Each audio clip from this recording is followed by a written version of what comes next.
سابق صدر آصف علی زرداری کی چھوٹی صاحبزادی آصفہ بھٹو زرداری ایک روزہ دورے پر ٹنڈوالہار پہنچ گئی۔ ٹنڈوالہار پہنچنے پر پیپلز پارٹی کے کارکنان کی جانب سے آصفہ بھٹو زرداری کا والہانہ استقبال کیا گیا۔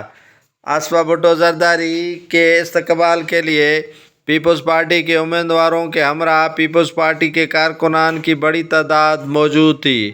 آصفہ بھٹو زرداری 2024 کے عام انتخابات کے حوالے سے سندھ کے مختلف اضلاع میں دورے کر رہی ہے، کارنر میٹنگز اور ریلیوں کو خطاب کر رہی ہے۔ آصفہ بھٹو زرداری جو پاکستان پیپلز پارٹی کے چیئرمین بلاول بھٹو زرداری کی چھوٹی بہن بھی ہیں، انہوں نے ملیر، ٹنڈوالہار اور دیگر علاقوں میں پاکستان پیپلز پارٹی کے کارکنان کا لہو گرمانے کے لیے اور عام انتخابات میں پیپلز پارٹی کے امیدواروں کی الیکشن کیمپین چلانے کے لیے دورہ کر رہی ہیں۔